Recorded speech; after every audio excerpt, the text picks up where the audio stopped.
Hello and welcome to English 125, Introduction to Shakespeare.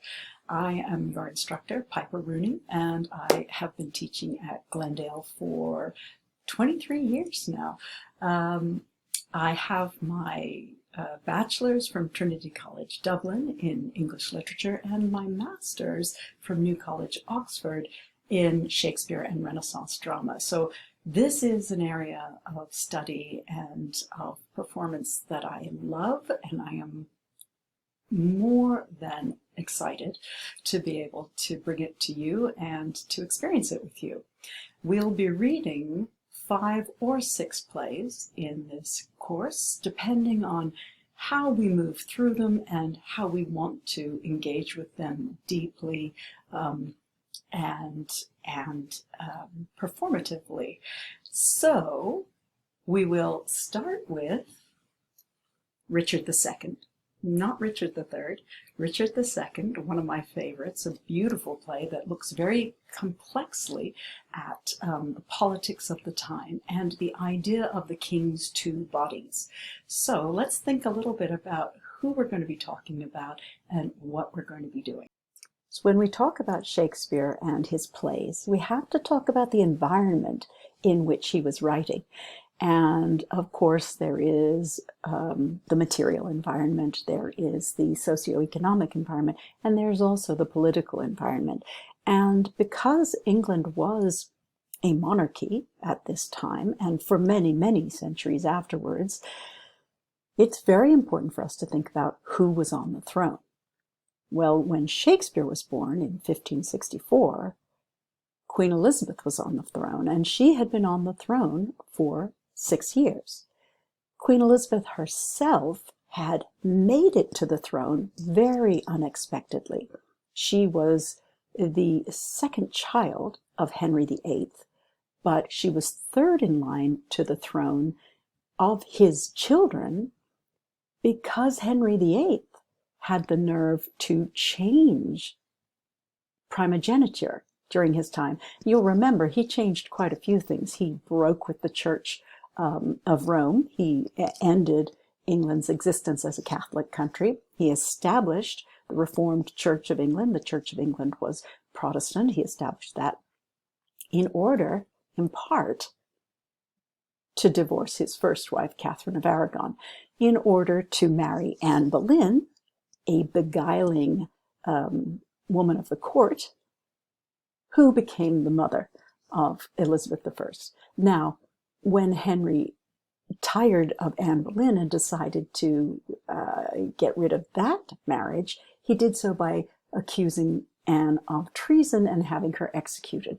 So Elizabeth's mother died when Elizabeth was only 3, ignominiously accused of treason and executed, beheaded. Elizabeth was subsequently named a bastard by Henry VIII because he wanted to claim that his marriage to Anne had never been sanctified. So in order to follow through with that claim, to free him to marry the next, he had to say that the progeny of that marriage, Elizabeth, was a bastard. So we have Elizabeth, who comes to the throne at the age of 25. She's born in 1533, and she spends a little bit of time during her sister Mary's reign in the Tower of London as a prisoner, doesn't know if she's going to be executed, ultimately becomes the Queen of England after Mary's death in 1558. We're going to see some very important parallels between the way that Elizabeth courts the common man and the way Shakespeare depicts Bolingbroke, Henry Bolingbroke, also known as Harry, as courting the common man as he makes his way into London or when he makes his way out of England when he's banished in Richard II. So we have to think about this queen who came to the throne under unlikely circumstances and then consolidated her power by remaining unmarried, a virgin, and therefore not producing heirs. So we've got this queen who arrived on the throne, who then triumphed. This is called the Armada portrait. There are 3 versions of the Armada portrait in existence. She then triumphed over Spain, the superpower of the age, in 1588, when Philip II of Spain sent the Armada to defeat England, to defeat the Navy of England. And there's a very famous speech that Queen Elizabeth gave at Tilbury just before the Navy set off. And she says that not only is she married to the people, that she is devoted to England, but that she is there to fight alongside the soldiers of England, the sailors and the naval members of England. We'll be thinking about how Elizabeth's reign, she reigned until her death in 1603, how that affected the way that Shakespeare wrote, and wrote not just his history plays, although, as I say, we're beginning with one of the history plays, but how he wrote many of his other plays, especially the comedies. Then we're going to go on and think about James, who was the son of Elizabeth's cousin, Mary, Queen of Scots. You'll remember that Elizabeth and her grasp of the throne were threatened by the very existence of Mary, Queen of Scots. In fact, Mary began to fly a flag with the flag of England inset upon it when Mary Tudor died, as if she were the rightful next heir to the throne, as if she should have succeeded to the British throne, the English throne, rather than Elizabeth.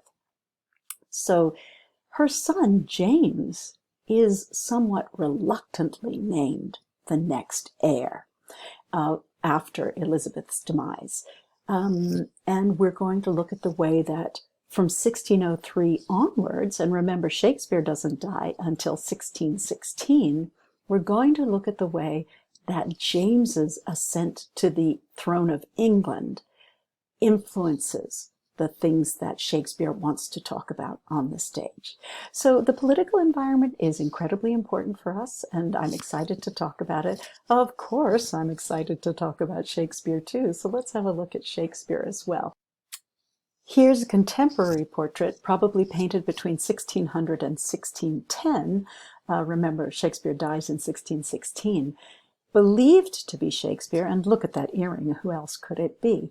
Possibly painted by Richard Burbage, one of the great tragic actors of his troupe, and possibly painted by Joseph Taylor, an actor and a painter who had been in the children's troupe that Shakespeare was involved in.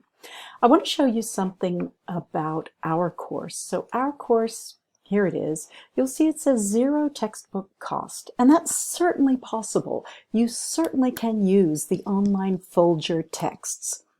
I like to use well annotated texts, and I did put in 5 required texts. So if you click on the book information, you'll see that we do have 5 assigned Shakespeare texts, and all of these are texts with excellent annotation. So there's a Richard II, again, excellent annotation from this Simon & Schuster version. A Merchant of Venice, excellent annotation. And King Lear, Macbeth, and finally Twelfth Night.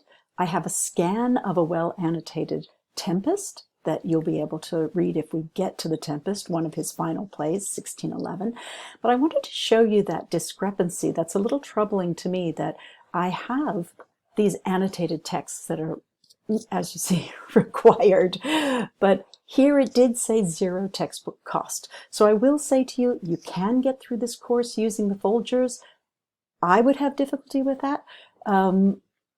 And also all of the texts that I've assigned, all of the versions of the plays that I've assigned have very strong introductions as well. So I'm just letting you know there's a slight discrepancy there. You will always have access to the Folgers. For example, here is Richard II in the Folger Shakespeare Library, and you can get to the entirety of the play here simply by clicking full text and then click read.